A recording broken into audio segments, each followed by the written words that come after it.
9/11 حملے میں ہلاک ہونے والوں کے اہل خانہ سعودی حکومت کو امریکی عدالتی کٹہرے میں کھڑا کر سکیں گے۔ اہم بل امریکی سینٹ سے منظور۔ معاملہ امریکہ اور سعودی عرب میں کشیدگی کا باعث بن رہا ہے۔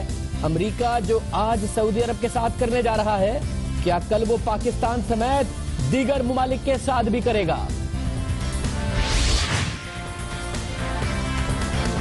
متحدہ قومی موومنٹ نہ خدا ہی ملا، نہ وصال صنم، نہ ادھر کے رہے نہ ادھر کے رہے۔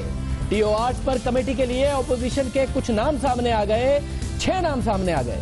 ایم کیو ایم کا کوئی رکن شامل نہیں۔ متحدہ کا اسپیکر اسمبلی سے 13ویں رکن کے طور پر شامل کرنے کا مطالبہ۔ وزیر اعظم یا عمران خان، پاناما یا دیگر آف شور کمپنیاں، انکوائری کہاں سے شروع ہوگی؟ معاملہ جلد سے جلوسوں یا سڑکوں پر نہیں، اب پارلیمنٹ میں ہی طے ہوگا۔ حکومت اور اپوزیشن میں پاناما لیکس انکوائری کمیشن کے ضابطہ کار طے کرنے کے لیے پارلیمانی کمیٹی پر اتفاق، مگر عمران خان سڑکوں پر آنے کی دھمکی آج بھی دہرا رہے ہیں۔ لندن کی مہنگی ترین جائیدادیں دنیا کے کالے پیسوں کا مرکز بنی ہوئی ہیں۔ برطانوی حکومت معاملے سے پریشان، مالکان کو بے نقاب کرنے کے لیے قانون سازی کی تیاری۔ اور کراچی میں ٹریفک قوانین کی خلاف ورزی پر نظر رکھنے کا جدید نظام ناکامی سے دوچار۔ شہر میں چلنے والی گاڑیوں کا ڈیٹا اداروں کے پاس موجود نہیں، جو ہے وہ اپ ڈیٹ نہیں۔ قانون نافذ کرنے والے ادارے خبردار ہو جائیں۔ This just in, you are looking at obviously a very disturbing live shot there. That is the World Trade Center, and we have unconfirmed reports this morning that a plane has crashed into one of the towers of the World Trade Center.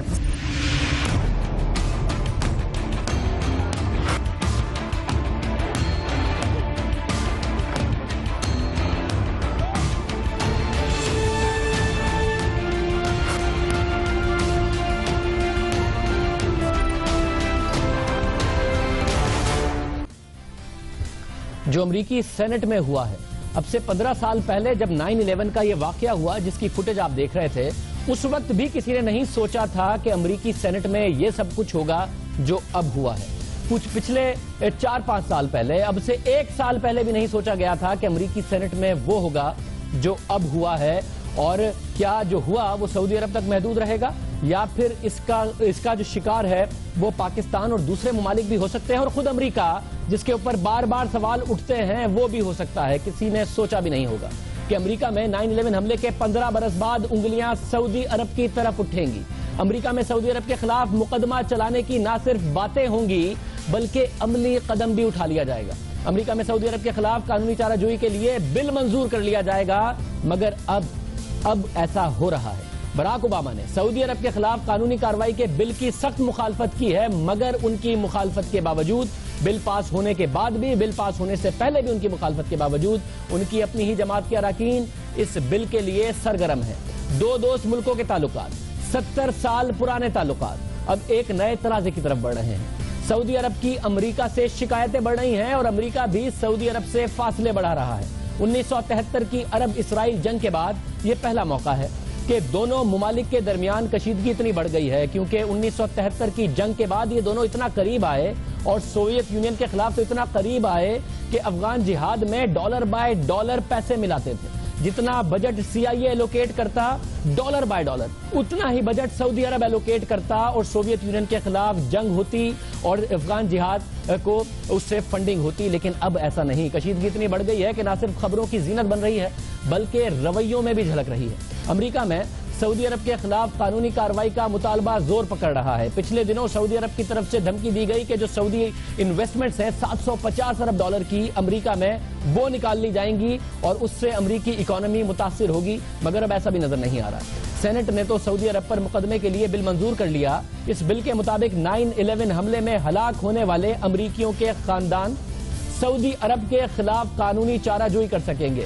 واضح طور پر سنیے کہ وہ لوگ جو 9/11 کے حملوں میں، جس کی ذمہ داری القاعدہ نے قبول کی تھی، جو امریکی اس 9/11 حملے میں مارے گئے، اس قانون کے مطابق اگر یہ بن گیا تو وہ امریکی جن کے اہل خانہ مارے گئے تھے وہ سعودی عرب کے خلاف قانونی چارہ جوئی کر سکیں گے. پہلے مرحلے میں یہ بل سینٹ سے تو منظور ہو گیا ہے، مگر اب اگلے مرحلے میں یہ بل ایوان نمائندگان میں جائے گا اور وہاں بھی یہ منظور ہونے کا امکان ظاہر کیا جا رہا ہے. مگر وائٹ ہاؤس یعنی کہ جو اوباما انتظامیہ ہے وہ واضح کر چکی ہے کہ صدر اوباما اس بل کو ویٹو کر دیں گے.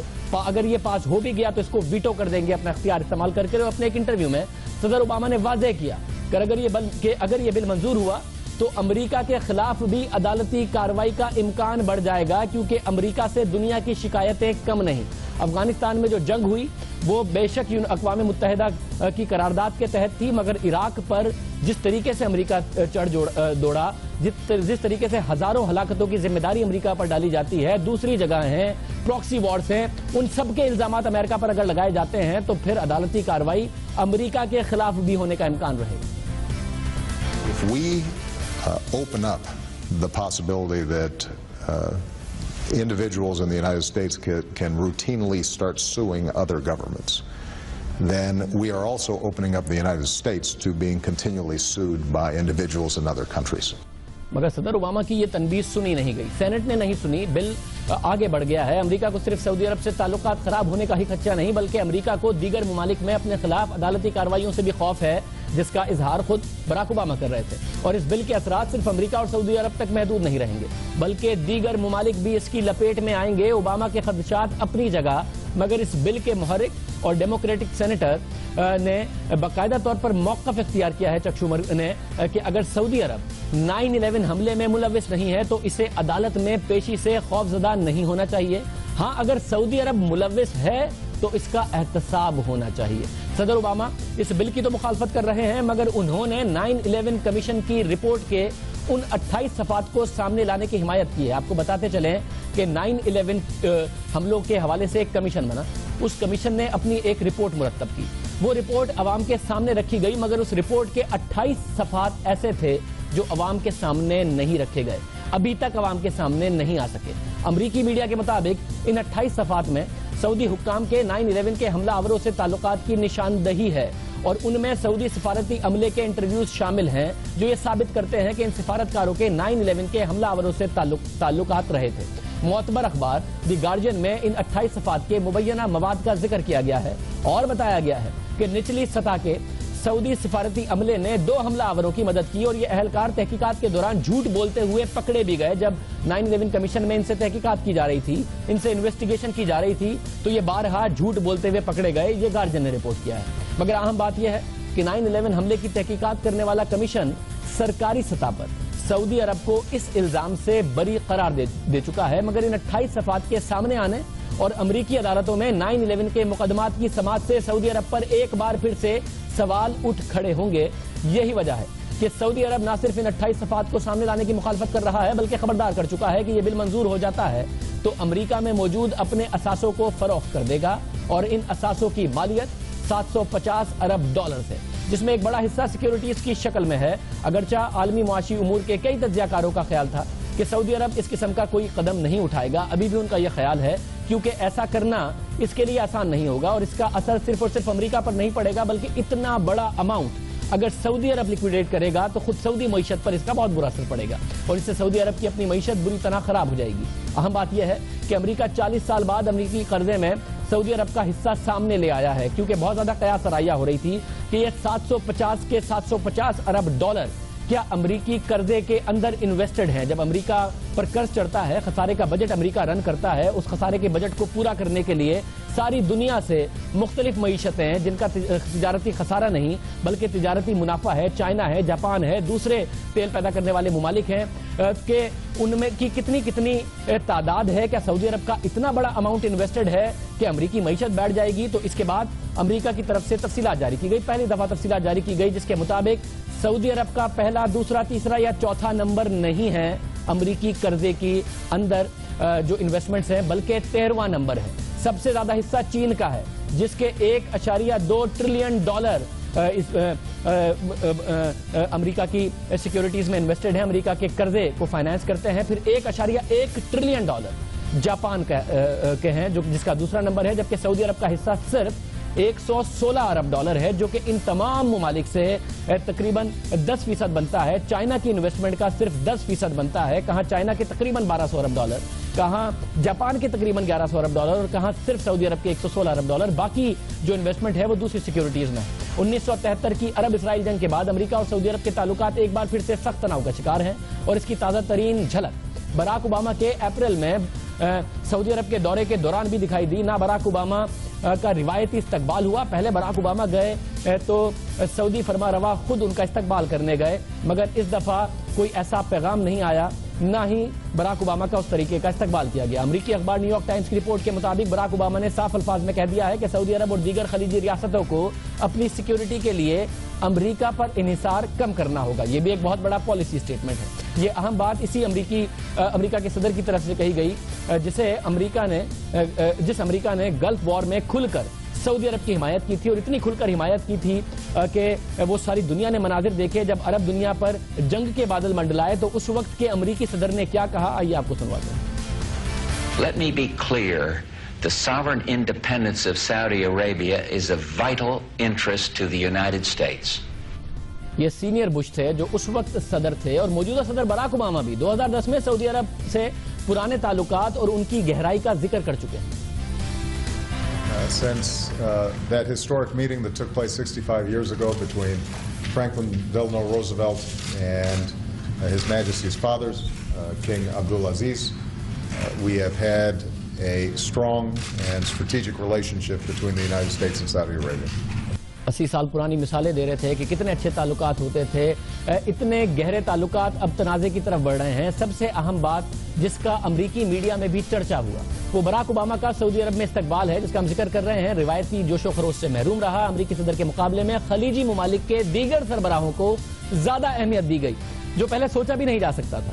براک اوباما کا استقبال ریاض کے گورنر نے کیا، اور ان کی آمد بھی سرکاری ٹی وی پر براہ راست نشر ہی نہیں کی گئی، اور ایسا نہیں کہ ماضی میں امریکی صدر کا استقبال اس طرح ہوتا رہا ہو۔ جنوری 2015 میں جب شاہ عبداللہ کے انتقال پر براک اوباما سعودی عرب آئے تو سوگ کے باوجود براک اوباما کا بھرپور استقبال کیا گیا۔ اس سے پہلے جب براک اوباما سعودی عرب گئے تھے صدر بننے کے بعد، اس وقت بھی خود شاہ عبداللہ نے ان کا استقبال کیا تھا اور گارڈ آف آنر بھی پیش کیا گیا، مگر اب رویہ بدل رہا ہے اور دونوں ملکوں میں دوریاں بڑھ رہی ہیں۔ ایران پر پابندیوں کے خاتمے کے بعد بڑھنے والی پارشلی جو پابندیاں ختم ہوئیں اس کے بعد بڑھنے والی کشیدگی اب عروج پر ہے، اور اس 9/11 بل کی منظوری کے بعد دونوں ممالک 70 سالہ تعلقات بدترین سطح پر آ جانے کا امکان ہے۔ امریکہ اور سعودی عرب کے تعلقات میں کشیدگی کا اثر جہاں خود امریکہ پر پڑ سکتا ہے۔ اگر یہ بات آگے بڑھتی ہے، سعودی عرب پر مقدمات ہوتے ہیں تو خود امریکہ کے اوپر مقدمات کا سلسلہ شروع ہو سکتا ہے، وہیں پاکستان پر بھی اثر پڑ سکتا ہے، دوسرے ممالک پر بھی اثر پڑ سکتا ہے۔ اہم بات ہے کہ اس بل کے اثرات سے ہو سکتا ہے کہ پاکستان بھی محفوظ نہ رہ سکے۔ یہ اتنا خطرناک بل بن سکتا ہے کیونکہ دسمبر 2015 میں کیلیفورنیا میں فائرنگ کے واقعے میں ملوث تاشفین ملک کا تعلق پاکستان سے تھا۔ اسی طرح ٹائم سکوائر میں کار بم دھماکے کی کوشش کرنے والے فیصل شہزاد کا تعلق بھی پاکستان سے تھا۔ دہشت گردی کی ان کارروائیوں سے متاثر ہونے والے پاکستان کو بھی قانون کے کٹہرے میں لانے کی کہیں کوشش نہ کریں، اس قسم کی لیجسلیشن نہ پاس ہو، اس قسم کے احتجاج اور اعتراض نہ ہو رہے ہوں۔ بہت زیادہ گہری نظر رکھنی ہوگی کہ یہ معاملہ امریکی صدر ویٹو کریں گے یا نہیں، خود امریکہ کے لیے مصیبت بنے گا، سعودی عرب کے لیے مصیبت بنے گا، پاکستان اور دوسرے ممالک کے لیے بھی مصیبت بن سکتا ہے جن پر دہشت گردی جن کی سرزمین سے ہونے کا الزام لگایا جاتا ہے۔ یہ بھول جاتے ہیں کہ خود یہ ممالک وکٹم بھی ہیں، پاکستان بہت بڑا وکٹم ہے، اور اس پر معاملے پر بڑی گہری نظر رکھنے کی ضرورت ہے۔ پروگرام میں آگے بڑھتے ہیں، بات کرتے ہیں ایک اور ایسی ڈیولپمنٹ کی جس کا شاید 4-5 سال پہلے آپ نہ سوچتے ہو کہ متحدہ قومی موومنٹ کسی بھی ایک ایسے سیاسی پروسیس میں جس پر پورے پاکستان کی نظر ہے، جس پر حکومت اور اپوزیشن ڈیوائیڈڈ ہے، اور اس طرح ڈیوائیڈڈ ہے کہ حکومت اور اتحادی ایک طرف، اپوزیشن کی جماعتیں بالکل ایک طرف، P T I Peoples Party ملے ہوئے ہیں، دوسری جماعتیں ملی ہوئی ہیں، اس میں اچانک متحدہ قومی موومنٹ irrelevant نظر آ رہی ہو۔ ایک عرصے پہلے بلکہ چند سالوں پہلے انتہا سے زیادہ اہمیت ہوتی تھی متحدہ قومی موومنٹ کی۔ ایک طرف حکومت اور اپوزیشن میں ٹی او آرز بنانے پر کمیٹی پر اتفاق ہو گیا، وہیں اپوزیشن کی اہم جماعت MQM اور متحدہ اپوزیشن کے درمیان اختلافات سامنے آ رہے ہیں۔ پہلے متحدہ قومی موومنٹ نے خود اپوزیشن کا اتحاد چھوڑا، کل ہم نے بیرسٹر سیف سے پوچھا کہ کیوں چھوڑا۔ آج ایک بڑی ڈیولپمنٹ ہوئی، پارلیمانی کمیٹی پر اتفاق کے بعد متحدہ اپوزیشن نے تو اپنے 6 نام دے دیے، لیکن اس متحدہ اپوزیشن میں متحدہ قومی موومنٹ کا کوئی نام شامل نہیں تھا۔ قائد حزب اختلاف خورشید شاہ نے کہا کہ متحدہ الگ ہو گئی تھی، اس لیے ان کا نام کمیٹی میں شامل نہیں کیا گیا۔ کیونکہ NPM نے کل ریفیوز کر دیا. وہ کہا کہ ہم اپوزیشن کا حصہ نہیں ہیں. ہمیں بہت بڑے تاثرات ہیں. جب تک وہ ہمارے دور نہیں ہوں گے ہم ان کے حصہ نہیں بن سکتے. تو اپوزیشن کی سب جماعتوں نے یہ فیصلہ کیا کہ جب وہ ہمارا حصہ نہیں ہے تو نیچرلی اپوزیشن کے جو 6 نام ہیں جب تک ہمیں وہ آ کے یہ نہیں کہیں گے کہ ہم اپوزیشن کا حصہ ہیں اور ہمیں اپنے ساتھ رکھے, اس کے بعد ہم متحدہ اپوزیشن کہتی ہے کہ متحدہ نے کیونکہ خود کہا تھا وہ ہمارے اتحاد کا حصہ نہیں ہے, اس لیے ان کا نام نہیں. حکومت میں متحدہ ہے نہیں تو حکومت کی طرف سے نام ہو نہیں سکتا. یہ کس طریقے سے متحدہ قومی موومنٹ کی کیا غلط پالیسی تھی؟ آج فاروق ستار صاحب کہتے ہیں کہ 6 حکومت کے 6 اپوزیشن کے 13واں ممبر ہمارا بنایا جا سکتا ہے. فاروق ستار کا کہنا تھا کہ ان کے متحدہ اپوزیشن کا حصہ نہیں لیکن اپوزیشن جماعت تو بہرحال ہے اور پاناما لیک سے متعلق تحقیقاتی کمیٹی میں شامل کیا جائے, 13ویں کھلاڑی کے تحت ہی شامل کر لیا جائے. متحدہ اپوزیشن کے یہ جو پاناما پیپرز کے حوالے سے جو ان کا موقف ہے, ہم نے صرف یہ کہا ہے کہ ان کے ہر موقف کی ہم حمایت اور تائید نہیں کرتے. ایک اپوزیشن پارٹی کے طور پر ہمارا اپنا ایک موقف ہے. اب یہ اسپیکر صاحب کو دیکھنا چاہیے کہ یہ حکومت اور اپوزیشن کی کمیٹی بنی ہے, اس میں اگر ہم نہیں ہیں تو یہ اسپیکر کو یقینی بنانا چاہیے ہم ایک نمائندہ جماعت ہے, ہمیں ڈس انفرنچائز نہیں کیا جانا چاہیے. ہمیں ایک اپوزیشن کی جماعت کے طور پر 13ویں کھلاڑی کے طور پر اس کمیٹی میں شامل کیا جانا چاہیے. ہم متحدہ اپوزیشن میں نہیں ہیں لیکن ہم اپوزیشن میں ہیں. متحدہ اپوزیشن میں نہیں ہے لیکن اپوزیشن میں ہے, 13ویں کھلاڑی کے طور پر آنا چاہتے ہیں. علی رضا عابدی صاحب جو موجود بھی تھے آج جو اجلاس ہو رہا تھا اس میں, یہ کیا ہوا ہے ان سے پوچھتے ہیں. علی رضا عابدی صاحب ممبر نیشنل اسمبلی ہیں متحدہ قومی موومنٹ کے. عابدی صاحب بہت شکریہ ہمیں جوائن کرنے کے لیے. علی رضا عابدی صاحب یہ کیا معاملہ ہوا, کیا ایک اسٹریٹجی تھی آپ کی جو بیک فائر کر گئی؟ کیونکہ متحدہ اپوزیشن میں بہت ساری جماعتیں جو ایک دوسرے سے اتفاق نہیں کرتی, کوئی استعفیٰ چاہتا ہے, کوئی سڑکوں پر آنا چاہتا ہے, ہر ایک کے مطالبات الگ ہیں لیکن ایک پلیٹ فارم پر ہیں. آپ نے وہ پلیٹ فارم چھوڑا, اختلاف تھا بھی تو نہ چھوڑتے, اب چھوڑ دیا. وہ کہہ رہے ہیں کہ آپ نے چھوڑ دیا تھا اس لیے آپ کا ممبر نہیں ہے. کیا غلط اسٹریٹجی تھی آپ کی جس کا آج آپ شکار ہو گئے؟ بہت شکریہ شاہزیب. نہیں, ایک تو غلط اسٹریٹجی بھی نہیں تھی اور متحدہ ارریلیونٹ بھی نہیں ہے. متحدہ نے جب یہ جو متحدہ اپوزیشن بنی ہوئی تھی تو اس میں ہمیں نظر آ رہا تھا کہ کچھ لوگ جو کہ اپوزیشن میں بھی موجود ہیں ان کے نام بھی پاناما لیکس پہ یا پھر اور کسی کمپنیز میں آ رہے تھے آف شور کے حوالے سے. تو مورلی ہمارا نہیں بنتا تھا کہ ہم ان کے ساتھ کنٹینیو کریں اس طرح کہ جب تک وہ اپنے احتساب کے بارے میں بھی اس میں بات نہیں کر لیتے یا اپنے آپ کو آگے پیش نہیں کرتے. تو اس کی وجہ سے اور کچھ اور ہماری ریزرویشنز تھیں جو کہ کراچی میں ہمارے ساتھ جس طرح ہو رہا ہے اس پہ انہوں نے کوئی بھی ہیلپ نہیں کی, نہ سپورٹ کی. تو اس کے تحت ہم نے اپنے آپ کو الگ کر لیا. آج TORs کی جو میٹنگ تھی اس میں اسپیکر صاحب نے ہمیں مدعو کیا, بلایا باقی پارٹیز کو بھی. تو ہم لوگ گئے اور وہاں پہ جا کے متحدہ نے ایک بہت کنسٹرکٹیو رول پلے کیا جس کی وجہ جو کہ میں ثابت اس طرح کر سکتے ہیں کہ جو جوائنٹ اپوزیشن تھی وہ کسی نہ کسی طرح بچا کے حکومت کے ساتھ بھی ایک طرح سے بچ کے چل رہی تھی.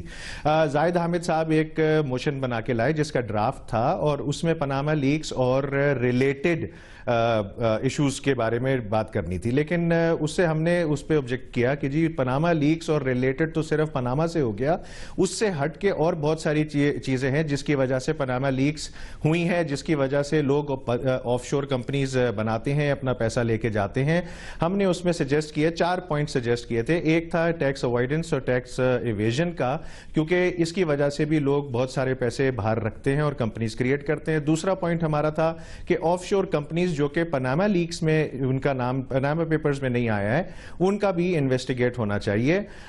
تیسرا پوائنٹ ہمارا یہ تھا کہ جو کک بیکس اور کمیشنز لیے جاتے ہیں وہ بھی اٹھا کے اس کا پیسہ آف شور کمپنیز کے لیے میں رکھا جاتا ہے, پھر وہاں سے اس کی کارروائی ہوتی ہے. اور اسی طرح ہم لوگوں کے جو پوائنٹس تھے یہ والے اپوزیشن کی طرف سے کچھ لوگ ناراض ہو گئے تھے. آج جو میٹنگ کے بعد اچھا پھر ہمارا ایک شاہزیب ایک پوائنٹ اور تھا جس میں بینک ڈیفالٹ اور لون رائٹ آف جو تھے وہ that was a very important point جو کہ ایڈ کرایا گیا. اب سب یہ نقطے ہیں اس میں اور آپ جیسا کہ کلیم کر رہے ہیں کہ آپ کی طرف سے ڈلوائے گئے, وہ مسئلہ یہ ہے حکومت کے ساتھ آپ جا نہیں سکتے, ان پر پاناما کا الزام ہے. اپوزیشن کے ساتھ آپ کھڑے ہوئے نہیں کیونکہ آپ نے کہا کہ جی آپ کے اوپر بھی پاناما کا الزام ہے. اب آپ 13واں کھلاڑی, اب آپ ریفری بننا چاہتے ہیں کہ جی آپ پر بھی الزام تو ہمیں 13واں بنا لیں, ہم ریفری ہوں گے آپ دونوں کے درمیان.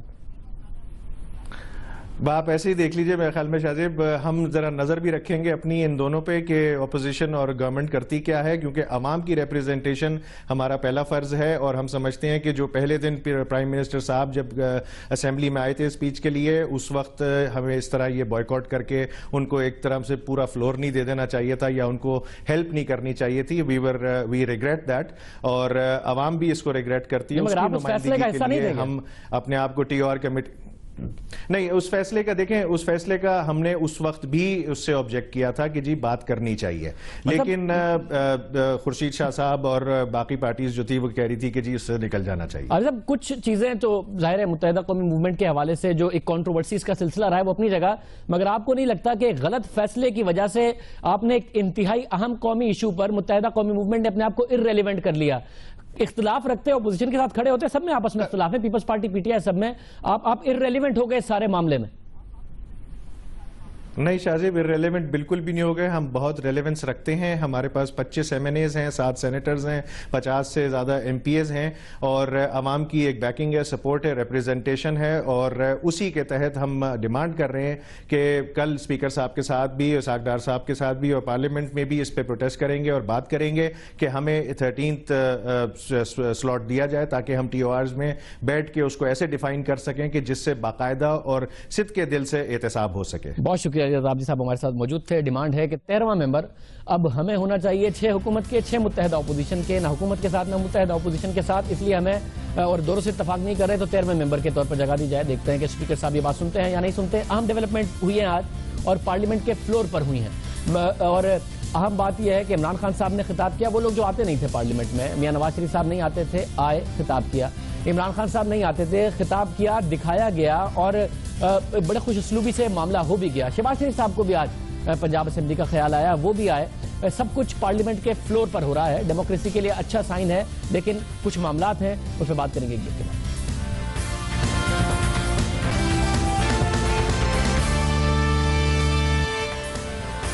دوبارہ خوش آمدید ناظرین. اہم بات ہے کہ پاکستان کی سیاسی لیڈرشپ نے فلور آف دا ہاؤس پر کچھ فیصلے کیے.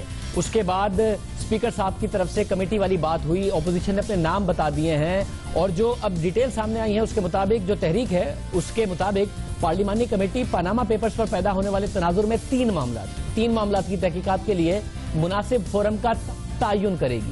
ٹی او آرز بنیں گے. یہ تحقیقاتی فورم آف شور کمپنیوں, کمیشن اور کک بیک سے حاصل رقم بیرون ملک منتقل کرنے کی تحقیقات کرے گا, جبکہ فورم بینکوں سے معاف کرائے گئے قرضوں کی بھی تحقیقات کرے گا, اور قرارداد کی منظوری کے بعد کمیٹی اپنا کام شروع کر سکے گی. اہم ڈیولپمنٹ ہے.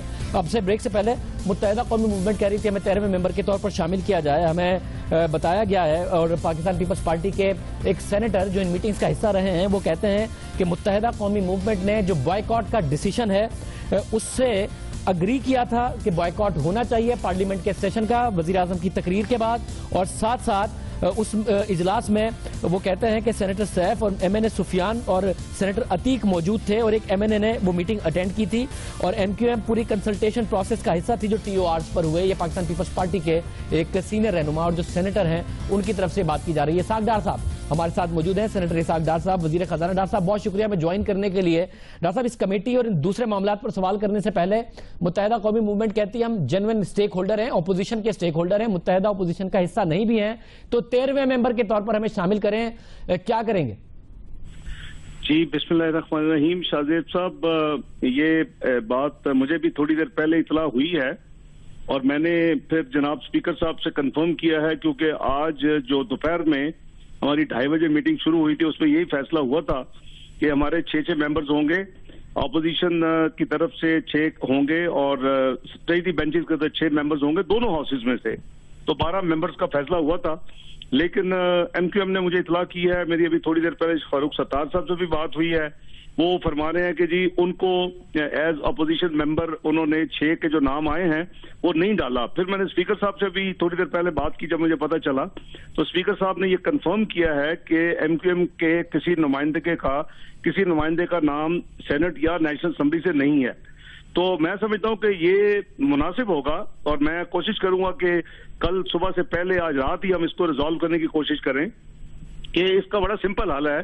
ظاہر ہے کہ 13واں ممبر تو نہیں, یہاں آپ اپوزیشن ہیں یا پریجڈی بینچز ہیں, لیکن وہ اپوزیشن ہے، متحدہ اپوزیشن، اور صرف اپوزیشن یہ اب ایک فائن ٹیوننگ ہو رہی ہے جو متحدہ کہہ رہی ہے کہ ہمیں متحدہ اپوزیشن میں نہیں گنا گیا. تو اس کا بڑا سمپل آسان راستہ ہے کہ ہم اس میں فلیکسیبل ہو جائیں گے اور ہم ان کو ابھی آج کوشش کرتے ہیں کہ ایم کیو ایم کو انکلوڈ کروایا جائے کیونکہ یہ مناسب ہے. ان کے ظاہر ہے کہ ایک اچھی خاصے نمبر ہے، 25 کے قریب ان کے ایم این ایز ہیں، ان کے سینیٹرز ہیں، اور یہاں ایسے بھی جو نام آئے ہیں ان میں سے کوئی 4 ممبر کے بھی پارٹی ہے، یعنی جو پارلیمنٹ میں ممبرز ہیں ان کے جو ایک نامینی ہیں، 1-2 کی پارٹی کے بھی ایک نامینی ہے. تو مناسب یہ ہے کہ ان کو اتنی بڑی تعداد کے بعد اس کمیٹی میں نہ ہونا مناسب نہیں ہے. We should be fair. ٹھیک ہے ڈاکٹر صاحب، فلیکسیبل کیسے ہوں گے؟ اپنے 6 میں سے 1 دے دیں گے یا ان کی طرف 7 کر دیں گے، اپنا 6 کر لیں گے، کیا کریں گے؟ نہیں، میرا خیال ہے اس کا جو فیئر جوڈیشس دے کے بات کرے. ویسے تو ہمارا اگر ہمیشہ پارلیمانی کمیٹی جو ہے اس کی جو بیک گراؤنڈ ہے وہ پرپورشنٹ ہوتی ہے، اور حال ہی میں جو جوائنٹ سیشن ہوا تھا جس میں لیجسلیٹو بزنس 7 بلز تھے، آپ کو یاد ہوگا، پی آئی اے بل سمیت، تو اس میں بھی پرپورشنٹ تھا. ہمارا 7 بنتے تھے، ان کے 3 بنتے تھے.